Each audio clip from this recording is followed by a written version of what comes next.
సర్పంచ్ ఎన్నికల్లో ఎవరు ఎన్ని స్థానాలు గెలిచారు? అధికార పార్టీ చాలా స్థానాల్లో గెలిచిందట కదా, ఇక మొత్తం కాంగ్రెస్ హవా నడుస్తున్నట్టేనా? ఇట్లా రకరకాల ప్రశ్నలు వేసుకుంటున్నారు. ఇప్పుడు కాదు, ముందు నుంచి చెప్తున్నాం. ఏ లోకల్ బాడీ ఎలక్షన్ అయినా, రేపొద్దున ఎంపీటీసీలు జరిగినా, జెడ్పీటీసీలు జరిగినా అధికార పక్షానికే అనుకూలంగా ఉంటుంది వాతావరణం. జనరల్గా ఇంకా వాళ్ళు 3 ఏళ్ళు పవర్లో ఉండడం, మీరు అవునన్నా వద్దన్నా కాదన్నా మీరు బండకేసి కొట్టుకున్నా వాళ్ళే పవర్లో ఉంటారు 3 ఇయర్స్. దాన్ని మార్చలేం కదా. సో ఇంకా అధికారం వాళ్ళ చేతిలోనే ఉంది, ఇంకా 3 ఏళ్ళు వాళ్ళే పవర్లో ఉంటారన్న ఒకటి. పోలీసు వ్యవస్థ, రాజ్యము వాళ్ళ చేతిలో ఉంటుంది కాబట్టి, ఎమ్మెల్యేలు మెజారిటీ వాళ్ళే కాబట్టి, సో ఇవన్నీ అంశాలు వాళ్ళకి పాజిటివ్గా ఉపయోగపడతాయి. జనరల్గానే చరిత్రలో కూడా ఎక్కడా లేదు, ఎప్పుడూ లేదు. లోకల్ బాడీస్లో అధికారంలో ఉన్న వాళ్ళు తక్కువ సీట్లు, 50% తక్కువ సీట్లు గెలిచిన సందర్భం. సో ఇది జనరల్గానే అధికార పార్టీకి అనుకూలంగా ఉంటుంది. దాంట్లో ఏం ఇది పడాల్సిన అవసరం లేదు. ఈ ఎలక్షను రెఫరెండమా అంటే రెఫరెండంగా కూడా భావించడానికి అవకాశం లేదు. ఎట్లా రెఫరెండం అవుతుంది చెప్పండి? కాదు కదా. ఆ గ్రామంలో పార్టీలకు అతీతంగా ఒకవేళ అధికార పార్టీ వాడు దొంగ లంగా అయినా కూడా అటువైపు ప్రజలు ఆలోచించరు. పార్టీలు వేరైనా మన అనుకునేవాడికి ఓటేసే ప్రయత్నం చేస్తారు. లోకల్లో చాలా అంశాలు ఎలక్షన్ గెలవడానికి ఉపయోగపడతాయి, దోహదపడతాయి. సో కాబట్టి ఈ ఎలక్షన్ని రెఫరెండంగా కూడా చూడాల్సిన అవసరం లేదు. ఈ ఎలక్షన్ ఇంతవరకే. సో కాబట్టి భవిష్యత్ ఎలక్షన్ మళ్ళీ కొట్లాటే ఉంటుంది. సో ఈ ఎలక్షన్కి భవిష్యత్ ఎలక్షన్లకి పోటీ పెట్టడానికి అవకాశం లేదు. చలో ముందుగా ఈనాడు పేపర్తో స్టార్ట్ చేద్దాం. ఇక ఒక్కొక్క తిరిగి రాసుకున్నారు, ఎందుకంటే ఏ పార్టీది ఆ పార్టీ పేపర్ కదా. ఈనాడు, జ్యోతి, వెలుగు వీళ్ళందరేమో కొంత కాంగ్రెస్కి ఫేవర్గానే ఉంది వాతావరణం, అన్ని రాయిగో. ఈ నెంబర్ చూడండి. పంచాయతీ తొలి విడతలో ఆ పార్టీ మద్దతుదారుల హవా. కాంగ్రెస్ 2383 గెలిచిందని, బీఆర్ఎస్ 1146 గెలిచిందని, బీజేపీ 181 గెలిచిందని, ఇండిపెండెంట్లు 455 గెలిచారని కనబడుతున్నది. ఎందులో? ఈనాడులో కనబడుతున్నది. ఇది ఎట్లా తేలుస్తారు నాకు అర్థం కాదు. ఒక్కొక్క లెక్క. ఒక గ్రామంలో అధికార పార్టీ నుంచి ఒకరిద్దరు పోటీ చేసిన వాళ్ళు ఉన్నారు, అపోజిషన్ నుంచి కూడా 2 పోటీ చేసిన వాళ్ళు ఉన్నారు. ఇప్పుడు ఎవరు ఖాతాలో వేస్తారు? రెబల్ గెలిస్తే రెబల్ని కూడా పార్టీ ఖాతాలో వేస్తారా? రెబల్ని ఇండిపెండెంట్ ఖాతాలో వేయాలి కదా. మరి ఇది ఎవరికి వచ్చిన లెక్క వాళ్ళు వేస్తారు. ఈయన నెంబర్ వేయలేదు. ఇగో నమస్తే తెలంగాణ చూడురి, వెలుగు చూడురు. ఇగో వెలుగులు ఏమని వేసారు? ఈ నెంబర్ ఇంకో లెక్క ఉన్నది. 2198 కాంగ్రెస్ గెలిచిందట, 1123 బీఆర్ఎస్ గెలిచిందట, 175 బీజేపీ గెలిచిందట, ఇండిపెండెంట్ 401 గెలిచిరట. దాని తర్వాత నమస్తే తెలంగాణ చూడు, ఇది బీఆర్ఎస్ పేపర్ కదా. బీఆర్ఎస్ పేపర్లో వీళ్ళేం వేసిరు? 1707 ఏమో కాంగ్రెస్ గెలిచిందట, 1345 బీఆర్ఎస్ గెలిచిందట, 186 బీజేపీ అట, ఇతరులు 524 అట. మరి మిగతా ఏమైనాయి? వీళ్ళు ఇండిపెండెంట్లో 524 వేసారు, వాళ్ళు ఇంకో లెక్క వేసారు. ఎవరికి ఇష్టం లెక్క వారు నెంబర్ రాసుకున్నాడు అంతే. ఇక అంతకు మించి ఏం లేదు ఇక్కడ.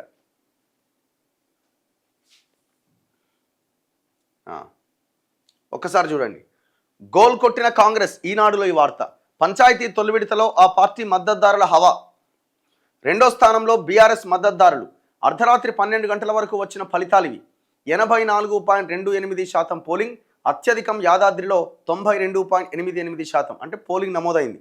నిన్ననే పోలింగ్, ఇవాళే సరే సాయంత్రానికే రిజల్ట్. కొన్ని స్థానాల్లో, కొన్ని గ్రామాల్లో అర్ధరాత్రి దాటిందట. వాటి రిజల్ట్స్ ఇంకా ఏ పేపర్ కూడా వాళ్ళు పేపర్ రాసే సమయానికి రిజల్ట్స్ రాలే. ముఖ్యమంత్రి రేవంత్ రెడ్డి గురువారం సాయంత్రం సంగారెడ్డి జిల్లా మునిపల్లి మండలం బుదేరాలోని వోక్సన్ యూనివర్సిటీ స్టేడియంలో విద్యార్థులతో కలిసి ఫుట్బాల్ సాధన చేశారు. ఈ నెల 13వ తేదీన ఉప్పల్ స్టేడియంలో దిగ్గజ ఫుట్బాల్ క్రీడాకారుడు మెస్సీతో కలిసి రేవంత్ రెడ్డి మ్యాచ్ ఆడబోతున్న విషయం తెలిసిందే. ఇదే కష్టము పరిపాలనలో కష్టపడితే బాగుంటుండేనేమో నాకు అనిపిస్తున్నది. ఈ నెట్ ప్రాక్టీసు ఏం ప్రాక్టీస్ అంటారు దీన్ని? ఈ ప్రాక్టీసు మీరు ప్రజాపాలన అన్నారు కదా, మేనిఫెస్టో అన్నారు కదా, మేనిఫెస్టో పెట్టిరు కదా. ఆ మేనిఫెస్టోని పొద్దుగాల లేవంగానే మళ్ళీ మధ్యాహ్నం నిద్రపోయేటప్పుడు, లేకపోతే మధ్యాహ్నం తినేటప్పుడు మళ్ళొక్కసారి, సాయంత్రం మళ్ళొక్కసారి, పడుకునేటప్పుడు మళ్ళొక్కసారి, ఒక 3-4 సార్లు మేనిఫెస్టోని తిరిగేస్తే అరే ఇంకా ఇవి పెండింగ్ ఉన్నాయి అని ఏమైనా గుర్తొస్తాయేమో. అది కూడా ప్రాక్టీసే. ఇక్కడ జనానికి ఉపయోగపడుతుంది. ఇప్పుడు దీనివల్ల ఏం ఉపయోగం? దాదాపు తెలంగాణకు సంబంధించిన 100-150 కోట్లు వాళ్ళ వాళ్ళ ఆ మ్యాచ్ల కోసం కొట్టాల్సిన పరిస్థితి వస్తుంది. ఇగో సరే, అది పక్కన పెట్టండి. తెలంగాణ పల్లెపోరులో హస్తం సత్తా చాటింది. గురువారం జరిగిన తొలి విడత గ్రామ పంచాయతీ ఎన్నికల్లో అర్ధరాత్రి 2 గంటల వరకు వెల్లడైన ఫలితాల మేరకు ఏకగ్రీవాలతో కలుపుకొని అధికార కాంగ్రెస్ పార్టీ మద్దతుదారులు 2383 సర్పంచ్ స్థానాల్లో విజయదుందుబి మోగించారు. సిద్దిపేట మినహా మిగిలిన జిల్లాల్లో కాంగ్రెస్ పార్టీ మెజారిటీ స్థానాలు కైవసం చేసుకుంది. పలు చోట్ల గట్టి పోటీ ఇచ్చిన ప్రతిపక్ష బీఆర్ఎస్ 1146 పంచాయతీలు గెలుపొందింది. స్వతంత్ర అభ్యర్థులు 455 చోట్ల విజయం సాధించారు. వీటిలో సిపిఎం 14, సిపిఐ 16 చోట్లకు పైగా గెలిచాయి. బీజేపీ 200 లోపు స్థానాలకే పరిమితమైంది. వీళ్ళైతే ఇంకా అతి భయంకరంగా ఉన్నది వీళ్ళ పరిస్థితి. శీతాకాలమైన ఉదయం 6 గంటల నుంచే పోలింగ్ కేంద్రాల వద్ద ఓటర్లు బారులు తీరారు. 7 గంటల నుంచి ఓటు హక్కు వినియోగించుకున్నారు. పలు చోట్ల మహిళలు, చంటి పిల్లలతో, కొందరు వృద్ధులు అంబులెన్స్లలో పోలింగ్ కేంద్రాలకు వచ్చారు. తొలి విడత ఎన్నిక జరిగే ప్రాంతాల్లో 396 పంచాయతీలు ఏకగ్రీవం కాగా 3834 సర్పంచ్, 27678 వార్డు సభ్యుల స్థానాలకు పోలింగ్ జరిగింది. ఇందులో 84.28% ఓటింగ్ నమోదైంది. భద్రాద్రి కొత్తగూడెం జిల్లాలో చాలా తక్కువగా 71.79% ఓట్లు పోలైనవి. అర్ధరాత్రి దాటిన తర్వాత కూడా కొనసాగింది కౌంటింగ్. మొత్తం 53,57,277 మందికి గాను 45,15,141 మంది తమ ఓటు హక్కు వినియోగించుకున్నారు. వీరిలో అత్యధికంగా మహిళలు 23,15,796 మంది ఓట్లు వేయగా పురుషులు 21,99,267 మంది, ఇతరులు 78 మంది పోలింగ్లో పాల్గొన్నారు.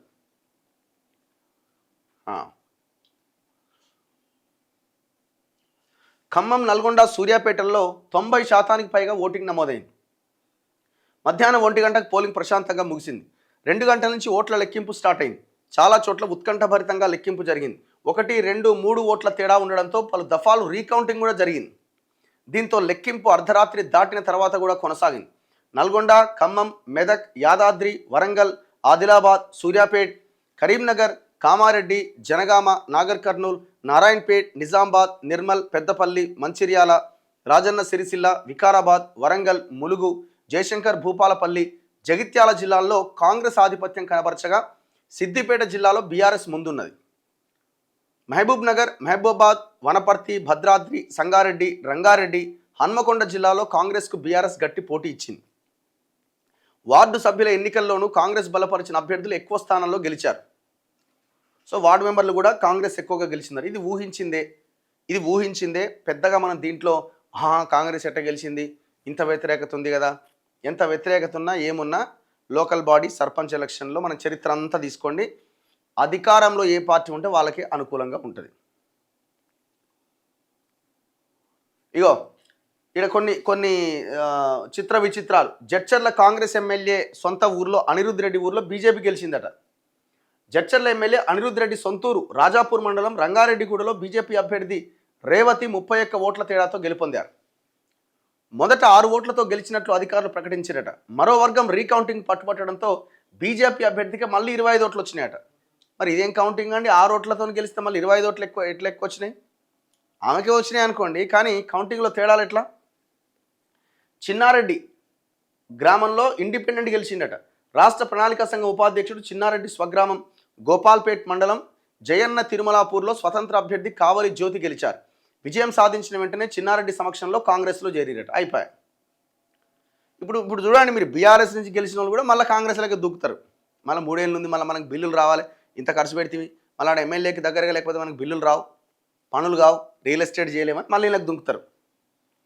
గోపాల్పేట్ మండల కేంద్రంలో బీఆర్ఎస్ మద్దతుదారు స్వప్న 2178 ఓట్ల భారీ మెజార్టీతో గెలుపొందారు. ఇక్కడ 4415 ఓట్లు పోలైనయట. ఇగో ఏ జిల్లాలో ఇదేమో ఏకగ్రీవాలతో కలుపుకొని పార్టీల మద్దతుదారులు గెలిచిన స్థానాలు అర్ధరాత్రి 12 గంటల దాకా వచ్చిన రిజల్ట్ అట. కొంత బ్రీఫ్గా చూద్దాము. ఆదిలాబాద్లో మొత్తం 166 స్థానాలు అయితే 133 స్థానాలకి ఎన్నికలు జరిగినాయి. ఓకే, ఇందులో 74 కాంగ్రెస్ గెలిచిందట, 47 బీఆర్ఎస్ గెలిచింది. బీజేపీ 11 గెలిచింది, ఇతరులు 32 గెలిచారు. కొంత బీఆర్ఎస్ కూడా పోటీ గట్టిగానే ఇచ్చింది ఇక్కడ. మరి ఆదిలాబాద్లో బీజేపీ కొంత స్ట్రాంగ్ ఉంటుంది కదా, ఏమైంది? థర్డ్ ప్లేస్కి పోయిందిగా. అంటే మీ పనితీరు ఏడుందో అర్థం చేసుకోండి. కొమరంభీం ఆసిఫాబాద్లో మొత్తం 114 అయితే 106 స్థానాలు ఎన్నికలు జరిగినాయి. 53 కాంగ్రెస్ గెలిచింది, 40 బీఆర్ఎస్ గెలిచింది, 2 బీజేపీ, 18 ఇండిపెండెంట్లు. నిర్మల్లో 136కు గాను 120కి జరిగినాయి. 60 కాంగ్రెస్ గెలిచింది, 18 బీజేపీ గెలిచింది, 24 60 కాంగ్రెస్, 18 బీఆర్ఎస్, 24 బీజేపీ గెలిచింది. ఇక్కడ ఆయన ఏలేటి మహేశ్వర్ రెడ్డి ప్రభావం కొంత వర్కౌట్ అయినట్టుంది బీజేపీ నుంచి. మంచిర్యాలలో 49 కాంగ్రెస్, 16 బీఆర్ఎస్, 8 బీజేపీ, ఇండిపెండెంట్లు 14. ఇక నిజామాబాద్లో 136 స్థానాల్లో కాంగ్రెస్ గెలిచింది, 136 స్థానాల్లో 13 బీఆర్ఎస్, 17 బీజేపీ, 18 ఇండిపెండెంట్లు. కామారెడ్డి విషయానికి వస్తే 69 కాంగ్రెస్, 47 బీఆర్ఎస్, 20 బీజేపీ, ఇండిపెండెంట్లు 26. కరీంనగర్లో 34 కాంగ్రెస్, 18 బీఆర్ఎస్, 15 బీజేపీ, 16 ఇండిపెండెంట్. ఇట్లా అన్ని జిల్లాల్లో. సిరిసిల్ల కేటీఆర్ జిల్లాలో 76 స్థానాల్లో ఎలక్షన్ జరిగితే 44, అంటే అప్పుడు రాత్రి వరకు వచ్చిన రిజల్ట్స్ అనమాట. 44 కాంగ్రెస్, 30 బీఆర్ఎస్, 7 బీజేపీ, 4 ఇండిపెండెంట్లు. ఇగో ఇట్లా ఈ రకంగా వచ్చింది మొత్తం.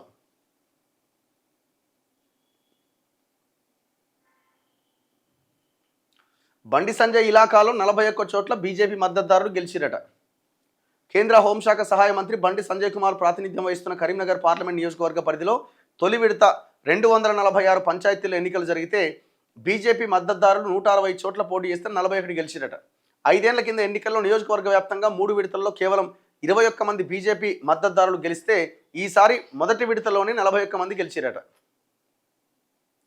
హుజూరాబాద్ నియోజకవర్గంలోని కమలాపురం మండలంలో బీజేపీ తరపున బండి సంజయ్ వర్గం బలపరిచిన వారు, ఈటెల రాజేందర్ బలపరిచిన అభ్యర్థులు పోటీ చేశారు. ఇద్దరు నాయకులు తమ మద్దతుదారులను నిలపడంతో స్థానికంగా చర్చనీయాంశంగా మారింది. ఎన్నికల్లో బండి సంజయ్ మద్దతుదారులు 2, ఈటెల మద్దతుదారులు 3 గెలిచిరట.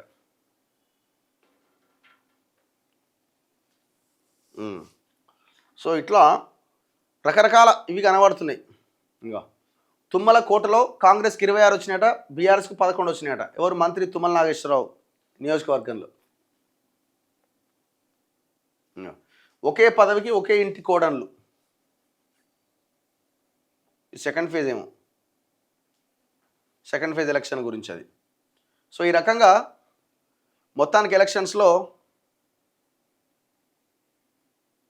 కానీ ఏదేమైనా డబ్బులు అయితే బాగా పనిచేసినాయి. లక్షల రూపాయలు ఖర్చు పెట్టి ఎలక్షన్లో పోటీ చేశారు. మరి ఓడిపోయిన వాళ్ళ పరిస్థితి ఏందన్నది ఇక మనం చెప్పనక్కర్లేదు. వాళ్ళ బాధ, వాళ్ళ గోస, ఏం అమ్ముకున్నారో, ఏం నుంచి తెచ్చి పెట్టిర్రో, ఇక భవిష్యత్తు 5-10 ఏళ్ళు వాళ్ళు మొత్తం ఇక ఆగమైపోయినట్టే.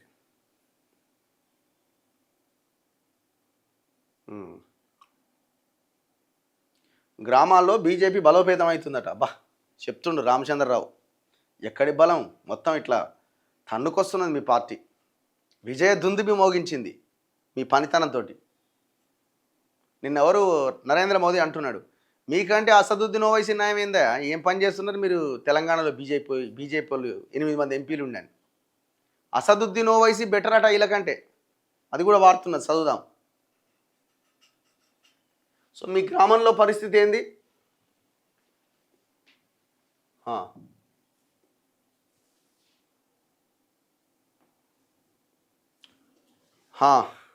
అన్న ఇవి పక్కన పెట్టండి. బెల్లంకొండ సురేష్ కథ ఏంది?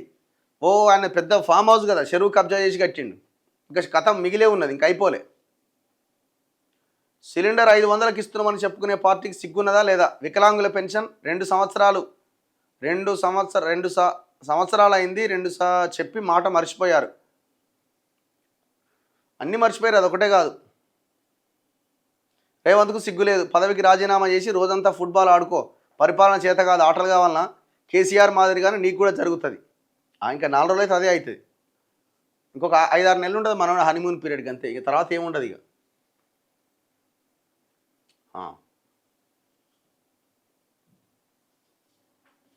మనం ఈ నల్గొండ జిల్లాకు సంబంధించిన ఈ ఎల్లమ్మగూడెము, కొప్పోలు, మామిడాల ఈ కొన్ని గ్రామాలు ఉన్నాయి. ఎవరు కోమటిరెడ్డికి సంబంధించిన ఈ గ్రామాలు మనం వాళ్ళకి పోయొచ్చినాం కదా. ఆ గ్రామాల్లో కోమటిరెడ్డి మనుషులే ఇద్దరు గెలిచిరాడ. ఎక్కడ కొప్పోలేమో నకరేకల్ నియోజకవర్గం కిందికి వస్తుంది. సో అక్కడ రెడ్డి గారే గెలిచారు. ఇంకా కాకపోతే ఏంటంటే పోటీ చేయడానికి బలంగా ముందుకొచ్చారు అభ్యర్థులు ధైర్యంగా. ఇంతకుముందు ఆ పరిస్థితి కూడా లేకుండే, కొంత చైతన్యం వచ్చింది. అది గెలిచేదాకా ఈ పోరాటం కొనసాగాల్సిన అవసరం ఉంది. కానీ ఒక దగ్గర మాత్రం జరిగింది. అదే 3 గ్రామాలు ఏవైతే రిటర్న్ గిఫ్ట్ కింద నాకు ఇవ్వాలని కోమటిరెడ్డి ప్లాన్ చేసిండో, ఇనానిమస్ కావాలని ప్లాన్ చేసిండో, అక్కడ బరిలోకి దిగిరో మామిడాల అనే విలేజ్లో కోమటిరెడ్డి వెంకటరెడ్డికి దెబ్బ పడ్డది గట్టిగా. జనరల్ స్థానంలో ఎస్సీ పోటీ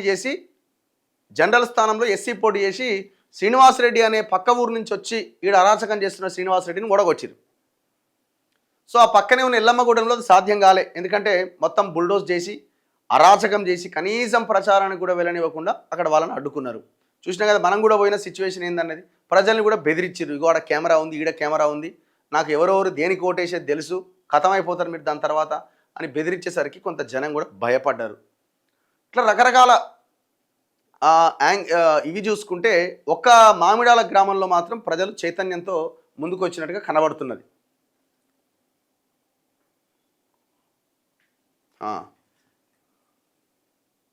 మేము చాలా మిస్ అయినాము సర్పంచ్ ఎలక్షన్స్ ఇన్ గౌడవల్లి మేడ్చెల్లో అట. ఎందుకు ఇది మున్సిపల్ దీంట్లో కలిసిపోయిందా? అందుకే అక్కడ జరగలేదేమో. రేవంత్ అన్న successful CM in Telangana. Successful అంటే ఏంటి బ్రదర్? పారామీటర్ ఏంది? నల్గొండలో గూండాయిజం పెరుగుతుంది, అనుగుతుంది కూడా. అదేం ఎంత సమయమే పట్టదు, అనుగుతుంది కూడా. ఎందుకంటే ప్రజలు చాలా ఇదిగా అబ్జర్వ్ చేస్తున్నారు. కాకపోతే అది ఓటు రూపంలో ఎందుకు రావట్లేదు అంటే వస్తుంది. మనకి ఒక లీడర్ కనబడాలి కదా, ఎదురుగా ఒక లీడర్ అంటోడు కనబడాలి ప్రజలకు కూడా. సందీప్ రెడ్డి గెలిచాడు కదా రఘు గారిని, అదే చెప్తున్నా కదా ఇంతసేపు, అదే కదా. మేము ఆడిపోయి కూడా ఏం చెప్పినాం? నైతిక విజయం వీళ్ళు సాధించినట్టే. ఎందుకు? నువ్వు మొత్తం వ్యవస్థనంతా చేతిలోకి తీసుకొని అరాచకం చేస్తున్నావు కదా, కనీసం ప్రచారం చేయనీయకుండా రాత్రి కాగానే కరెంటు బంద్ చేయిస్తున్నావు కదా, వీళ్ళు బయలుదేరంగానే నువ్వు అంత భయపడుతున్నావు. నైతికంగా వీళ్ళు గెలిచినట్టే కదా. నువ్వు ఒకవేళ ఎలక్షన్లో గెలిచినా నైతిక విజయం వీళ్ళదే అని అక్కడికి వెళ్ళి మనం చెప్పి రావడం జరిగింది. ఈ చైతన్యం ఎంతవరకు వచ్చింది అని అంటే, మేమెందుకు పోటీ చేయకూడదు అనే వరకు చైతన్యం వచ్చింది. ఇది ఓటు రూపంలో మన వాళ్ళని గెలిపించుకోవాలనే దాకా పోవాలి. ఏదైనా పోరాటం చేస్తేనే అడుగు ముందుకు పడతా ఉంటుంది. ఇవాళకే ఇక గెలవలేదు కదా, ఇక అయిపోయింది కదా అని అనుకోకండి దయచేసి. ఆ పక్కనే ఉన్న మామిడాల గ్రామంలో కోమటిరెడ్డి వెంకటరెడ్డి అనుచరుని ఓడగొట్టిరు. జనరల్ స్థానంలో ఎస్సీ పోటీ చేసి ఓడగొట్టిండు. పక్క విలేజే. ఇది దాటితే ఆ గ్రామానికి పోతాం మనం.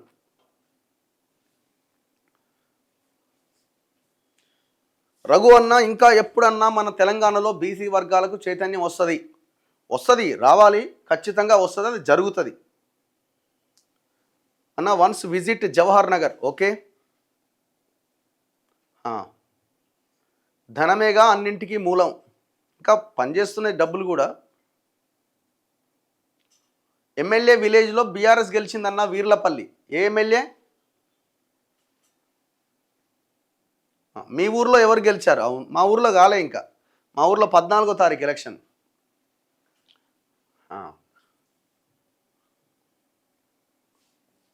సంగారెడ్డిలో ఎక్కువగా యూత్ గెలిచిరట.